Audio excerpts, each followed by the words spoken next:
మనసులో పెట్టబడినటువంటి రాతి పలకలు బయటకు వస్తేనే ప్రమాదం. కరుణాపీఠం తొలగించబడితే ప్రమాదం. నేను ముగిస్తానండి, ముగింపు ప్రార్థన చేస్తాను. కరుణాపీఠం తొలగిస్తేనే దేవునికి ఏం కనపడతాయి? రాతి పలకలు కనిపిస్తాయి. రాతి పలకలు కనిపిస్తే దేవుని ఉగ్రత ప్రమాణించబడుతుంది.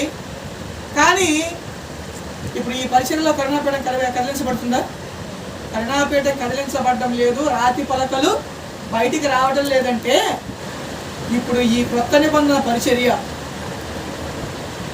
ఆత్మ సంబంధమైన ఈ పరిచర్యలో ఉన్న వారి యొక్క శరీరంలో ఉన్న పాప నియమం కూడా ఏం కాదు, జీవంలోనికి రాదు, బయటికి రాదు.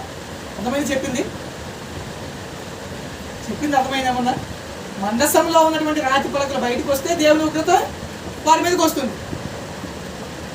పలకలు కనిపించాలంటే ఏమవ్వాలి? కరుణాపీఠం తొలగించబడాలి. ఇది ఏ పరిచర్య? పాత నిబంధన పరిచర్య. ఇక్కడ పాత నిబంధన పరిచర్య కింద ఉన్న వాళ్ళు ఏం చేస్తున్నారు? నేను పాపిని ప్రభు అంటున్నారు. అంటే అర్థం ఏంటి? కరుణాపీఠం వాళ్ళు తొలగిస్తున్నారు, రాతి పలకలు ప్రభు కనిపిస్తున్నాయి. కానీ మనం కొత్త నిబంధనలో ఉన్నాం. మన కరుణాపీఠం తొలగించబడుతుందా?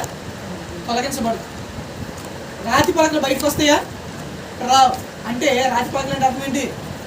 పాప నియమం జీవంలోనికి రాదు. పాప నియమం జీవంలోనికి రాకపోతే మనం ఎలా ఉంటామంటే గ్లోరియస్ బాడీని ధరించుకుని ఇప్పుడే అసలు 1000 ఏళ్ళ పర్వాలేదు, అసలు మనం ఇప్పుడే పరలోకానికి సంబంధమైనటువంటి జీవాన్ని అసలు అనుభవించాలనేది దేవుని యొక్క సంకల్పం. కాబట్టి మన బాడీ గనక మందసం అనుకుంటే, ఈ మందసంలో ఏముంది? పాప నియమం ఉంది. ఈ పాప నియమం జీవంలోనికి రాదు. ఎందుకు రాదంటే మనము క్రీస్తునందు ఉన్నవారు. గలతీయులకు రాసిన పత్రిక 3:26 అన్నారు కదా, క్రీస్తులోనికి బాప్తీసం పొందిన మీరందరూ క్రీస్తును ధరించుకుని ఉన్నారు అన్నారు. కాబట్టి మన కరుణాపీఠము తొలగించబడదు. కరుణాపీఠం తొలగించబడకపోతే పాప నియమం జీవంలోనికి రాదు.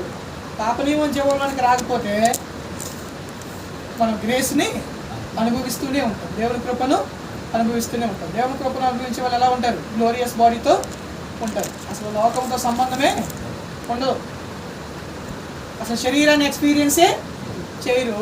నేను ఇంకా శరీరం ఉన్నవాడిని కాదు, ఆత్మయందు ఉన్నవాడిని, అసలు ఈ లోకానికి నాకు ఎలాంటి సంబంధము లేదు అన్నట్టుగా వాళ్ళు